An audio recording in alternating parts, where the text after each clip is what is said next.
Hello प्यारे बच्चों, कैसे हैं आप सब? आज हम करेंगे कक्षा 4 की सामाजिक अध्ययन की वर्कशीट नंबर 17। हमें दिया गया है पाठ नंबर 8 ऋतुएं। तो चलिए शुरू करते हैं।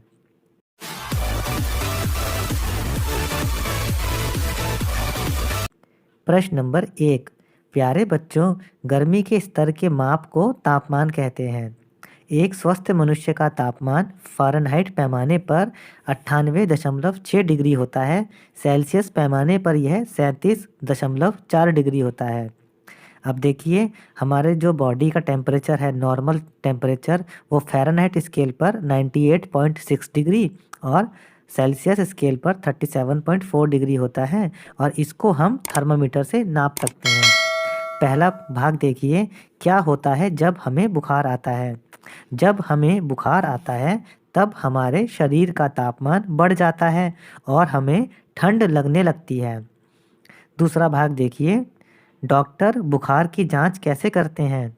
जब हमें बुखार आ जाता है तो डॉक्टर हमारे बुखार की जांच कैसे करता है बच्चों?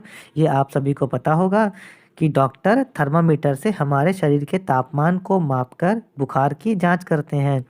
डॉक्टर थर्मामीटर हमारे मुंह में लगा देता है और उसमें जो तापमान आता है उसको देखकर पता करता है कि हमें बुखार है या नहीं है। प्रश्न नंबर 2, मिलान करें। चलिए मिलान करते हैं। पहला, गर्मी के दिनों की गर्म हवा को कहते हैं लू।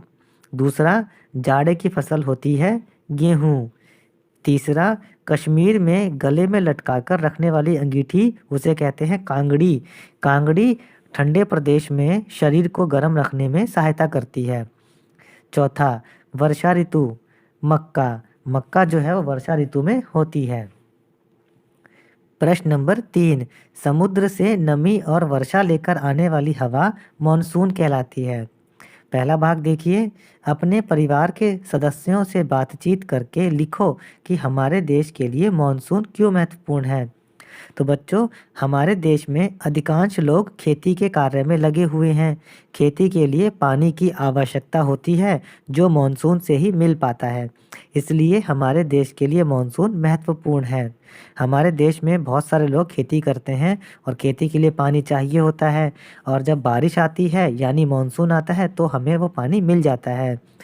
मॉनसून का ही पानी जो है वो नदियों को भी लबालब भर देता है, तो इसलिए हमारे देश के लिए मॉनसून बहुत ज़रूरी है।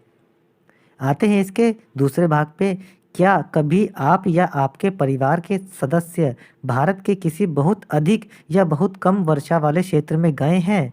यदि हाँ, तो अपने या अपने परिवार के सदस्य के अनुभव लिखो। तो बच्चों, मेरे परिवार में मेरे भैया हैं, वो राजस्थान जा चुके हैं। वहाँ पर बारिश बहुत कम होती है और वहाँ पर रेत के बड़े-बड़े टीले दिखाई देते हैं।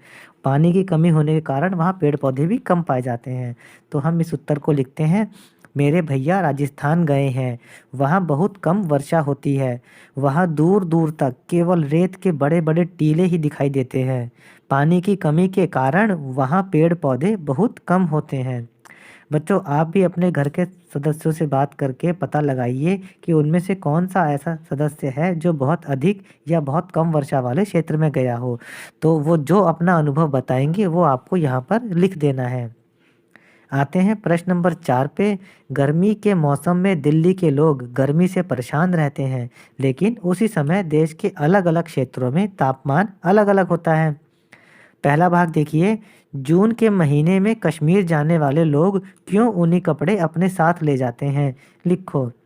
बच्चों, हम पहले पाठ में पढ़ चुके हैं कि भारत देश के उत्तर में कश्मीर राज्य है। कश्मीर पहाड़ों पर स्थित है और इसीलिए कश्मीर में साल भर ठंडा मौसम रहता है और अगर साल भर ठंडा मौसम रहेगा तो वहाँ पर हमें ऊनी कपड़े पहनने ही पड़ेंगे।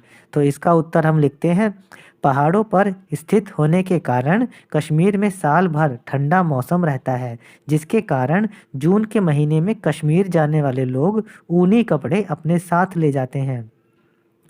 दूसरा भाग देखिए, उत्तर भारत की तरह दक्षिण भारत में जाड़े का मौसम क्यों नहीं होता? सोचो और लिखो। तो बच्चों, इसका उत्तर ये है, दक्षिण भारत समुद्र से घिरा हुआ है।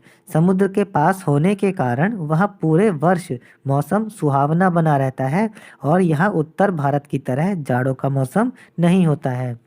बच्चों ये हमने एसएसटी की वर्कशीट कंप्लीट कर ली है और सब्जेक्ट की वर्कशीट के आंसर के लिए हमारे चैनल पढ़ो इंडिया को सब्सक्राइब ज़रूर करें। Thank you.